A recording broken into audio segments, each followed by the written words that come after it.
अगली बड़ी खबर आपको बता दें कि छत्तीसगढ़ में राज्यसभा चुनाव पर सियासत तेज हो गई है। बीजेपी ने पोस्टर जारी कर कांग्रेस पर निशाना साधा है।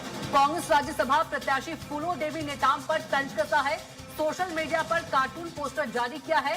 पोस्टर जारी कर लिखा नो कमेंट्स।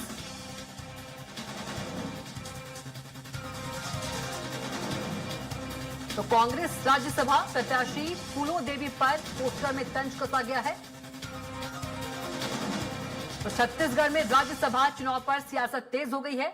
देखिए लिखा है फूल मैंने बिछाए और उड़ गई फूलो जी। ये बीजेपी की तरफ से पोस्टर जारी किया गया है। ऊपर लिखा है नो कमेंट्स और फिर नीचे देखा जा सकता है फूल मैंने बिछाए और उड़ गई फूलो जी। ये बीजेपी के द्वारा तंज कसा गया है राज्यसभा प्रत्याशी पर।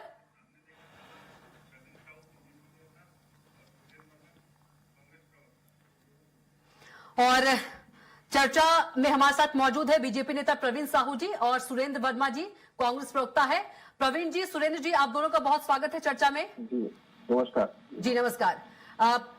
सबसे पहले सुरेंद्र वर्मा जी के पास चलेंगे। सुरेंद्र जी, आपने पोस्टर देखा है, बीजेपी ने तंज कसा है पोस्टर के जरिए, जो कि हमेशा लगातार तंज कसती है पोस्टर के जरिए कांग्रेस पर।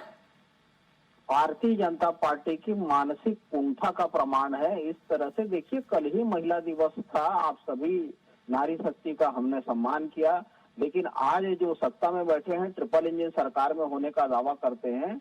फूलो देवी नेताम एक केवल राज्यसभा के लिए नॉमिनेट होने वाली नेता नहीं है। पिछले 30 साल से लगातार कांग्रेस में सक्रिय रही, बस्तर की लड़ाई लड़ी, झीरम हमले में घायल रही। अपने गांव में उन्होंने अपने पिता में बताया कि अपने गांव में जब वो स्कूल गई तो वो पहली लड़की थी जिन्होंने शिक्षा ग्रहण किया। तो उनका लंबा इतिहास रहा है। प्रदेश महिला कांग्रेस की वो लंबे समय से अध्यक्ष है और एक आदिवासी महिला के खिलाफ भारतीय जनता पार्टी के नेताओं में कितना जहर भरा है उस कार्टून से प्रमाणित होता है। भारतीय जनता पार्टी इस बात का तो जवाब नहीं दे पा रही। पिछले 2 साल में 6100 से ज्यादा दुष्कर्म की घटनाएं हुई। भाजपा की सरकार में हर रोज 9 से ज्यादा दुष्कर्म की घटनाएं हो रही। हमारी बहन बेटियां जो है हर तीसरे घंटे में कोई ना कोई शिकार हो रही है। महिलाओं को भयमुक्त वातावरण पोस्टर जो जारी किया है बीजेपी ने, उस पर सुरेंद्र वर्मा जी ने अपनी प्रतिक्रिया दी है। अभी जवाब दे दीजिए जी सुरेंद्र जी, सुन लेते प्रवीण जी से। जी सबसे पहले भारत माता की जय। आप सभी को नमस्कार। और देखिए, फूलो देवी नेताम वरिष्ठ नेता है, हम सम्मान करते हैं, भारतीय जनता सम्मान करती है, लेकिन मैं इनसे पूछना चाहता हूँ, लेकिन पोस्टर तो जारी किया है बीजेपी ने ना। प्रवीण जी, पोस्टर तो जारी किया है, सम्मान है। सुन लीजिए मेरी बात सुन लीजिए। हम तो सम्मान करते, लेकिन कांग्रेस पार्टी सम्मान नहीं करती, क्योंकि देखिए वर्तमान में भी सांसद थी, उनके कार्यकर छोटे से बताइए, कांग्रेस पार्टी बताइए, और उनको डोमिनेशन की लास्ट रात पर क्यों कहीं ना कहीं उनका जो है कहे तो उनका नामांकन दाखिल करवाते हैं, उनके जब इसी बात तो देखिए, सच कह रहे हो तो बौखला आ गए। कांग्रेस पार्टी सम्मान करते तो सबसे पहले सम्मान करती है, तभी तो दूसरी बार मौका दिया है ना। नहीं, वही तो कह रहा हूँ आदरणीय महोदय, मैं वही पूछ रहा हूँ। देखिए, वर्तमान में सांसद है, सबसे पहले तो उनकी सूची आनी चाहिए थी, लेकिन 5 तारीख को नामांकन होना था, 4 तारीख की रात को देर रात इनकी सूची आती है कि कहीं ना कहीं करते हैं। तो कांग्रेस पार्टी तशो पेश में थी और मजबूरी में इनको कहीं ना कहीं टिकट देना पड़ा, क्योंकि भूपेश बघेल जी लगातार लॉबिंग कर रहे थे। सब जानते कि कांग्रेस का अधिवेशन जब प्रदेश में हुआ था तो कहीं ना कहीं प्रियंका गांधी जी के लिए पूरे फूल बिछा दिए गए थे, और कहीं ना कहीं भूपेश बघेल जी देख रहे थे राज्यसभा जाने का सपना, लेकिन उनके सपने को कांग्रेस पार्टी ने चकनाचूर कर दिया। यही बात है। लेकिन प्रवीण जी, अंदरूनी बातें तो ज्यादा सुरेंद्र जी जानेंगे ना अपनी पार्टी की। क्या गलत है ये पूरी तरीके से? वही लोकसभा के चुनाव में नीति खानी पड़ी उनको, सरकार डरी हुई है, मुख्यमंत्री से, लेकिन प्रदेश के काम की वजह से तो कहीं ना कहीं उनको सदन भेजा जाता, लोकसभा भेजा जाता, लेकिन जब लोकसभा नहीं जा पाए तो उनको कहीं ना कहीं राज्यसभा जाने की महत्वाकांक्षा थी, लेकिन उनके पार्टी ने कहीं ना कहीं उनकी जो है महत्वाकांक्षा पर पानी फेर दिया।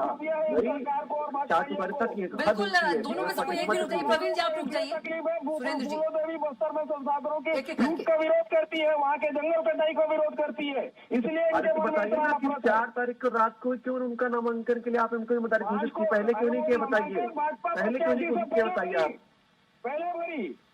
पहले क्यों नहीं वो बताइए। भाजपा की प्रत्याशी समर्थी लक्ष्मी वर्मा जी का जो घोषणा पहले हो चुका था, लेकिन आप नहीं कर पा रहे थे, आप नहीं कर पा रहे थे क्योंकि आप नहीं चाहते थे, लेकिन वो तो लास्ट में मजबूरन आपको उनको प्रत्याशी बनाना पड़ा।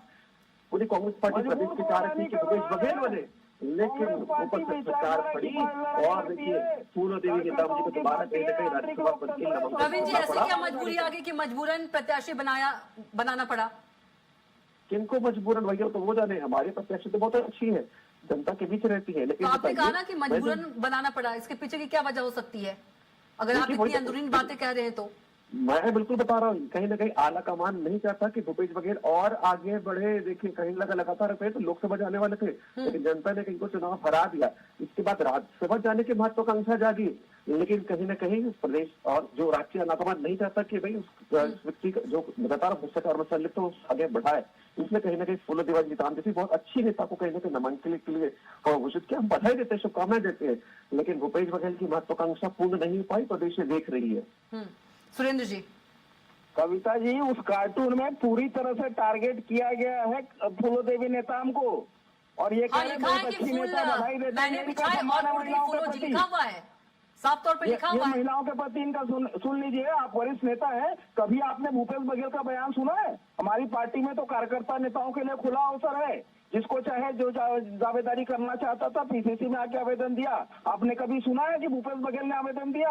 तो भूपेश फोबिया इस सरकार को और भाजपाइयों को और अनभक्तों को इतना है, ये रात को भी ये सपना देखते होंगे भूपेश बघेल का डर, अरे भूपेश मजबूरन बघेल कभी का तो रात खौफ को जो है, आपको 4 बजे यही की घोषणा इसलिए करना ये पड़ा अपमानित भैया। करने से नहीं चुप रहे भारतीय लेकिन जनता प्रवीण पार्टी साहू जी, के ऐसे तो फिर जनता कांग्रेस ने अपमान तो आरोप आपने लगा रही है किया। कि पैनल में लक्ष्मी वर्मा जी का नाम ही नहीं था और नाम तय हो जाता है लक्ष्मी आप वर्मा ये जी का। पता कर लीजिए कविता जी कि स्क्रैप लिमिटेड कविता जी, में इनको कौन डायरेक्टर जानकारी थी नहीं और है औने कि पौने लक्ष्मी दाम में वर्मा जी बुजुर्ग बहुत स्थित नेता है। फेरो ग्राउंड ये लेवल पर कांग्रेस बहुत ही काम कह रहे हैं किया। कि पैनल में नाम ही नहीं था। लेवल पर काम हजारों किए, करोड़ के जिला पंचायत भी फेरो रही है और स्क्रैप कहीं ना को कहीं 300 करोड़ में लोकसभा बेचने में के लिए इनको जिनने उम्मीदवार सहभागिता बनाया निभाई ठीक है, आप दोनों का बहुत बनाया धन्यवाद। गया। वक्त की कमी है। प्रवीण साहू जी आपका भी बहुत धन्यवाद चर्चा में जुड़ने के लिए, और सुरेंद्र वर्मा जी आपका भी बहुत धन्यवाद।